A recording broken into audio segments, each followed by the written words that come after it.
పార్టీలో అందరి పనితీరు మీద నిరంతరం పర్యవేక్షణ ఉంటుందని, మెరిట్ ఉన్న వారికి పార్టీలో ఖచ్చితంగా న్యాయం జరుగుతుందని ముఖ్యమంత్రి రేవంత్ రెడ్డి అన్నారు. డీసీసీ పదవి ఎంతో విలువైనదని, వచ్చిన అవకాశం దుర్వినియోగం చేసుకోవద్దని సూచించారు. ఇవాళ వికారాబాద్లో జరుగుతున్న జిల్లా కాంగ్రెస్ కమిటీ అధ్యక్షుల శిక్షణ తరగతులతో మాట్లాడిన రేవంత్ రెడ్డి, వారసత్వంగా అవకాశాలు ఎవరికీ రావని, మనం చేసిన కష్టం శ్రమ ఎప్పటికీ వృధాగా పోదన్నారు. శిక్షణను శిక్షగా భావించవద్దన్నారు. డీసీసీలుగా పార్టీ మమ్మల్ని ఎన్నుకున్నది కాబట్టి ఈ జిల్లాపై మాదే ఆధిపత్యం, మేమే అధిపతులం అని ఎవరైనా భావిస్తే అది మీరు చేసే మొదటి తప్పిదనం అవుతుందన్నారు. డీసీసీ పోస్ట్ అనేది అధికారం కాదని, ఇది కుటుంబ పెద్దలాంటి బాధ్యత అన్నారు. 140 సంవత్సరాల క్రితం కాంగ్రెస్ పార్టీ మొదలైనప్పుడు మహాత్మా గాంధీ గారు ఉన్నప్పుడు కూడా వారి ఆలోచన విధానానికి భిన్నాభిప్రాయాలు చెప్పిన వాళ్ళు ఉన్నారు. ఆ రోజు నుంచి ఈ రోజు వరకు కాంగ్రెస్ పార్టీలో వివిధ సందర్భాలలో జాతీయ స్థాయి నాయకత్వంలోనే జాతీయ నాయకత్వం చెప్పేదానికి కూడా భిన్నంగా అభిప్రాయాలు చెప్పే సంస్కృతి కాంగ్రెస్ పార్టీలో ఉన్నది. ఇది ప్రజాస్వామ్య స్ఫూర్తిగానే తీసుకోవాలి తప్ప మనల్ని ఏదో వ్యతిరేకిస్తుండ్రు, లేకపోతే మనల్ని కాదంటున్నారు కాబట్టి ఇక వాళ్ళని అణిచివేయాలి, వాళ్ళని ఉండకుండా చూడాలి, వాళ్ళని పార్టీలో నుంచి బయటికి తరమాలి అనే ఆలోచన మీరు ఏదైనా చేస్తే మీరు పార్టీకి మేలు చేసేదానికంటే కీడు చేసేది ఎక్కువ అవుతుంది. మీకు అందరికీ తెలుసు, నేను పిసిసి అధ్యక్షుడు అయినప్పుడు కూడా పరిస్థితులు, ప్రతి నాయకుడి ఇంటికి వెళ్ళిన, ప్రతి వాళ్ళని కలిసిన, పార్టీ సంక్లిష్టమైన పరిస్థితులను ఎదుర్కొంటుంది.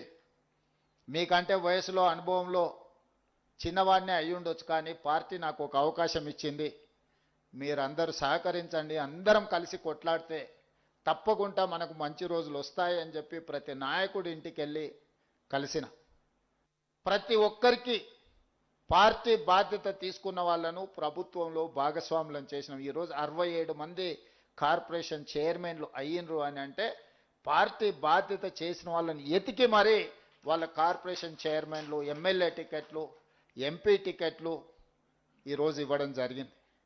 మీకందరికి కూడా నా సూచన ఒక్కటే, మీ ప్రతి చర్య మేము గమనిస్తూనే ఉంటాం.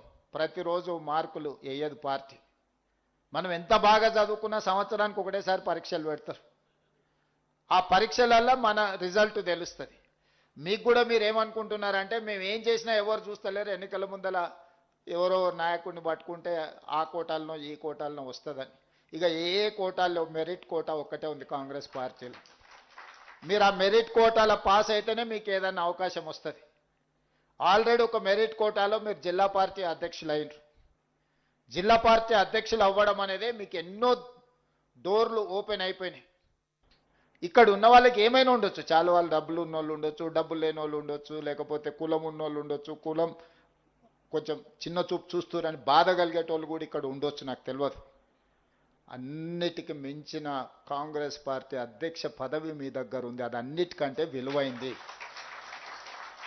ఈ విలువైన పదవిని మీరు దుర్వినియోగం చేసుకుంటే ఇక మిమ్మల్ని ఆ దేవుడు కూడా బాగు చేయలేడు.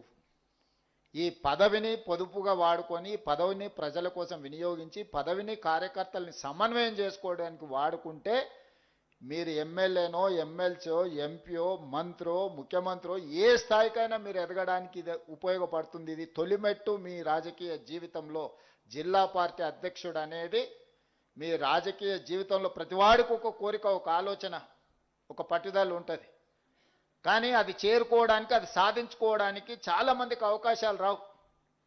ఈరోజు మీ జిల్లాలోనే ఎంతమంది పోటీ పడి ఉంటారో మీకే తెలుసు. మరి అంతమందిలోకి వెళ్ళి పార్టీ మీకు అవకాశం ఇచ్చిందంటే సంపూర్ణమైన విశ్వాసం మీ మీద పెట్టుకున్నది పార్టీ.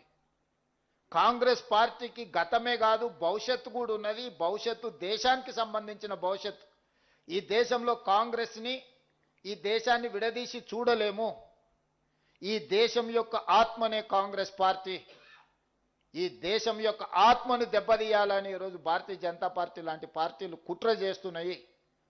అది అంత ఆషామాషి విషయం కాదు.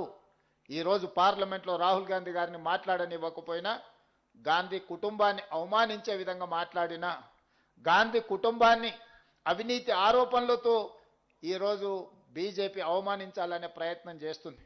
ఉండడానికి సొంత ఇల్లు లేని, దేశం కోసం 3 తరాలు ప్రాణాలు ఇచ్చిన గాంధీ కుటుంబానికి డబ్బులు ఒక లెక్కనా? కాంగ్రెస్ పార్టీ కార్యకర్తలు నిజంగానే వాళ్ళకి డబ్బులు కావాలనుకుంటే ఈ కాంగ్రెస్ పార్టీ కార్యకర్తలు పోగేస్తే కూడా ఓ 10,000 కోట్ల రూపాయలు జమ అయితే గాంధీ కుటుంబానికి ఇవ్వడానికి.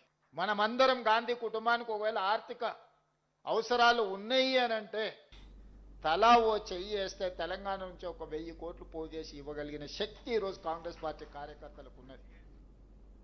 రైట్, ఇక అప్డేట్స్ చూసుకున్నట్లయితే హైదరాబాద్ మెట్రో రైల్ 2వ దశ ప్రాజెక్టుపై సర్కార్ కీలక నిర్ణయం తీసుకుంది. ప్రాజెక్టు ఆమోదం కోసం కేంద్ర ప్రభుత్వానికి డిపిఆర్లను పంపించిన రాష్ట్ర ప్రభుత్వం ప్రతిపాదిత మార్గాల్లో భూసేకరణపై ఫోకస్ పెట్టాలని నిర్ణయించింది. ఇందుకోసం 2,787 కోట్లు కేటాయిస్తున్నట్లు రాష్ట్ర కేబినెట్ నిర్ణయించింది. 2వ దశ మెట్రో విస్తరణలో కిలోమీటర్కు నిర్మాణ అంచనా వ్యయం 318 కోట్లుగా ఉంది. ఇక పరిస్థితుల ప్రకారం ఇందులో కొంత హెచ్చుతగ్గులు ఉంటాయని డిపిఆర్లో పేర్కొన్నట్లు అధికారులు చెబుతున్నారు. బెంగళూరులో కిలోమీటర్కి 373 కోట్ల నుంచి 569 కోట్ల వరకు, చెన్నైలో 619 కోట్ల నుంచి 756 కోట్ల వరకు, ముంబైలో 5,043 కోట్ల నుంచి 1,492 కోట్లతో పనులు చేపట్టారని సమాచారం. కాగా ఎలివేటెడ్ మెట్రో డిజైన్ ఇన్నోవేషన్తో హైదరాబాద్లో తక్కువ ఖర్చుతో మెట్రో 2వ దశ పనులు చేపట్టే అవకాశం ఉందని తెలుస్తుంది.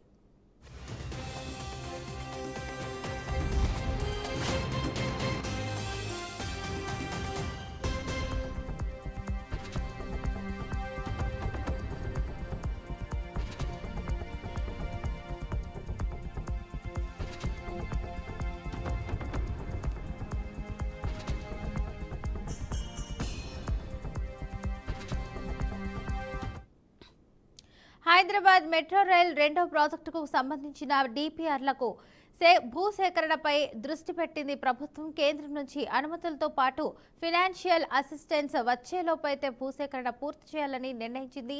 అందుకోసమే 2,787 కోట్లు కేటాయించింది. ఇక మార్చి, ఏప్రిల్ మాసాల్లో ఈ ప్రక్రియను ప్రారంభించేందుకు చర్యలు తీసుకున్నట్లు అధికారులు చెబుతున్నారు. సింగరాయకొండలోని శ్రీ చైతన్య నవోదయ కోచింగ్ సెంటర్లో శిక్షణ పొందుతున్న విద్యార్థి తౌషిక్ అనుమానాస్పదంగా మృతి చెందారు. అయితే ఈ ఘటనపై విచారణ వేగవంతం చేయాలని కోరుతూ కనిగిరి పట్టణంలో విద్యార్థులు, తల్లిదండ్రులు, స్థానికులు కొవ్వొత్తులతో భారీ నిరసన ర్యాలీ చేపట్టారు. పట్టణంలోని ఒంగోలు అంబేద్కర్ విగ్రహం నుండి తహసీల్దార్ కార్యాలయం వరకు ఈ ర్యాలీ కొనసాగింది. అనంతరం తహసీల్దార్ జయలక్ష్మికి వినతి పత్రాన్ని అందజేశారు. ఈ సందర్భంగా మున్సిపల్ చైర్మన్ అబ్దుల్ గఫార్ కీలక వ్యాఖ్యలు చేశారు. సింగరాయకొండ శ్రీ చైతన్య నవోదయ కోచింగ్ సెంటర్ నందు విద్యార్థి అనుమానాశ్రయ స్థితిలో అయితే మృతి చెంది 10 రోజులు గడిచినప్పటికీ కూడా ఇంతవరకు విచారణను వేగవంతం చేయలేదన్నారు. ఇక జిల్లా ఎస్పీ స్పందించి ప్రత్యేక విచారణ అధికారిని అయితే నియమించడం ఇక అభినందనీయమని, అది అయినప్పటికీ విద్యార్థుల తల్లిదండ్రులు అనుమానాలకు అయితే నిష్పక్షపాతంగా అయితే పోలీసులు విచారణ చేపట్టి విద్యార్థి కుటుంబానికి న్యాయం చేయాలని కోరారు. నాకు వచ్చిన కడుపు శోకం ఇంకో విద్యార్థికి ఇంకా తల్లికి జరగకూడదు అనే ముఖ్య ఉద్దేశంతో వీళ్ళు పోరాడుతున్నారు. వాళ్ళు డబ్బులు ఇస్తామన్నా వాళ్ళు ఒప్పుకోలేదు. సింగరాయకొండ పోలీస్ స్టేషన్ లో వాళ్ళు ఎలా పట్టించుకోలేదండి మమ్మల్ని. ఆ రోజు వీళ్ళకు ఎలా అంటే చెప్పారంటే, మీరు తొందరగా పోస్ట్ మార్టం వస్తే మీకు న్యాయం జరుగుతుంది అనేసరికి తొందరగా హాస్పిటల్ పోయి ఆదివారం పూట పోస్ట్ మార్టం చేయడం జరిగింది. తక్షణమే ఎవరు సిబ్బంది లేకపోయినా ఎందుకు అంత స్పీడ్ గా చేయాల్సిన అవసరం ఏముంది? తర్వాత అంబులెన్స్ కూడా వాళ్ళే ప్రొవైడ్ చేశారు. అదొకటి. తర్వాత సింగరాయకొండలో చనిపోయిన అబ్బాయిని కందుకూరు తీసుకురావడం అవసరం ఏముంది? అది ప్రైవేట్ సంస్థ, ప్రైవేట్ హాస్పిటల్ తీసుకుపోవాలి. లేకపోతే సింగరాయకొండ ఏమైనా పల్లెటూరు కాదు. సింగరాయకొండలోనే ఎందుకు హాస్పిటల్ తీసుకెళ్లలేదు? హోంమంత్రి గారు, అనిత గారైనా, పవన్ కళ్యాణ్ గారైనా, ఒక ముస్లిం వేరే వారికి అయితే, వేరే సామాజిక వర్గం అయితే ఎప్పుడో స్పందించేవారు. ఇది ముస్లిం సామాజిక వర్గం అని చెప్తున్నారు. ఈ పోరాటాన్ని మేము ఎప్పుడు వదలము, కంటిన్యూ చేస్తూనే ఉంటాము. లెబనాన్లో దారుణం జరిగింది. లెబనాన్లోని హిజ్బుల్లా గ్రూప్లను లక్ష్యంగా చేసుకుని ఇజ్రాయెల్ వైమానిక దాడులకు తెగబడింది. ఈ దారుణమైన సంఘటనలో దాదాపు 10 మంది మరణించారు. సీనియర్ ఫీల్డ్ కమాండర్ హిజ్బుల్లా సహా 10 మంది మృతి చెందారనైతే సమాచారం అందుతుంది. ఇక అంతేకాకుండా దాదాపు 50 మంది అమాయకులు గాయాల బారిన అయితే పడ్డారు. ఇరు దేశాల మధ్య 2024 నవంబర్లో కాల్పుల విరమణ ఒప్పందం అమల్లోకి వచ్చింది.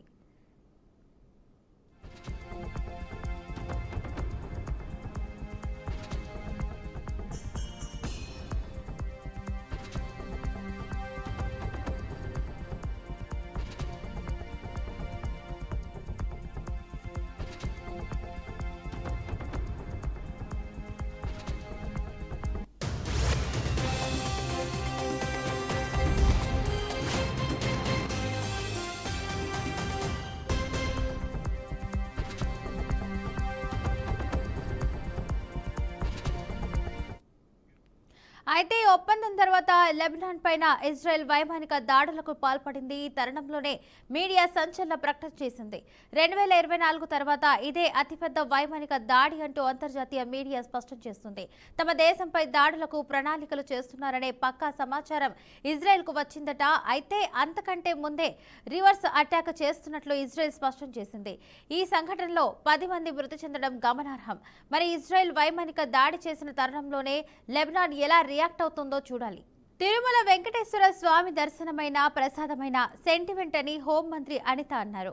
వైసీపీ నాయకులకు దేవుడంటే భయం, భక్తి లేదని విమర్శించారు. అనకాపల్లి జిల్లాలో ఉపమాక శ్రీ వెంకటేశ్వర స్వామివారిని మంత్రి దర్శించుకున్నారు. ఆలయ మర్యాదలతో అధికారులు స్వాగతం పలికారు. ఫిబ్రవరి 27న స్వామివారి వార్షిక కళ్యాణం నేపథ్యంలో ఆలయ ప్రాంగణంలో సమీక్ష సమావేశం నిర్వహించారు. సమీక్ష తర్వాత ఉపమాక శ్రీ వెంకటేశ్వర స్వామి వార్షిక కళ్యాణ నేపథ్యంలో ఏర్పాట్లను మంత్రి అనిత పరిశీలించారు. పరిస్థితి ఏమైపోయిందంటే వైఎస్ఆర్సీపీ నాయకుల పరిస్థితి, దేవుడంటే భయం లేదు, దేవుడంటే భక్తి లేదు, నమ్మకం లేదు, గౌరవం లేదు. ఏదైనా ఒక మనిషి మీద కానీ దేవుడి మీద కానీ భక్తి అయినా ఉండాలి, గౌరవం అయినా ఉండాలి, భయం అయినా ఉండాలి. ఆ మూడు కూడా లేకుండా ఈరోజు వాళ్ళు చేస్తున్న ప్రతి పని కూడా చూస్తూ ఉంటే ఐందత్వాన్ని కించపరచడం వాళ్ళ ధ్యేయమా, లేకపోతే ఆ దేవదేవుని అవమానించడం వాళ్ళ ధ్యేయమా, లేకపోతే ఏమనుకుంటున్నారు వాళ్ళు అసలు? ఈ విషయం నిజంగా నిన్న కౌన్సిల్లో నేనున్నాను. నిన్న కూడా కౌన్సిల్లో నేను ప్రత్యక్షంగా చూశాను. ఇప్పటి వరకు కూడా స్వతంత్ర భారతదేశంలో ఏ రోజు కూడా దేవుడికి సంబంధించిన పటాలు ఏ అసెంబ్లీలోని కానీ ఏ పార్లమెంట్లోని కానీ ఎప్పుడు కూడా కనీసం ఒక కరపత్రం మాదిరిగా ఎక్స్పోజ్ చేసిన పరిస్థితి కూడా ఎక్కడ కూడా కనిపించలేదు. తిరుపతి లడ్డూలోని కల్తీ నెయ్యి వాడేరు, కల్తీ జరిగింది తిరుపతి లడ్డూలోని అని ఆ రోజు ఎన్డీటీవీ రిపోర్ట్ని బేస్ చేసుకొని ఒక సిట్ ఏర్పాటు చేస్తే వీళ్ళే వెళ్ళి సుప్రీంకోర్టు వరకు వెళ్తే సుప్రీంకోర్టు తిరిగి సిబిఐతోని సిట్ని ఏర్పాటు చేసుకొని ఒక స్పెషల్ సిట్ని ఏర్పాటు చేసుకొని దానికి సంబంధించిన ఛార్జ్ షీట్ బయటకు వస్తే ఆ ఛార్జ్ షీట్తో పాటు సిట్కి సంబంధించిన ఒక రిపోర్ట్ కూడా గవర్నమెంట్కి సబ్మిట్ చేస్తే ఆ రిపోర్ట్లో కూడా అడల్ట్రేషన్ అనేది అంటే కల్తీ అనేది జరిగింది, అందులో అసలు నెయ్యే లేదు అనేది చాలా క్లియర్ కట్గా చెప్పారు. ఎలా జరిగింది ఏంటి అనేది కూడా చాలా కూలంకషంగా చాలా క్లియర్గా ఉంది. వాళ్ళ హయాంలో వైవి సుబ్బారెడ్డి గారు కూడా సాక్షాత్తు మొన్న కూడా రీసెంట్గా తిరుపతి లడ్డూలో కల్తీ జరిగింది అని చెప్పి ఆయన కూడా ఒప్పుకున్నారు. అదేవిధంగా ఎన్డీటీవీ రిపోర్ట్ చెప్పింది. ఇవి bulletin updates. Keep watching BRK news Telugu సత్తా.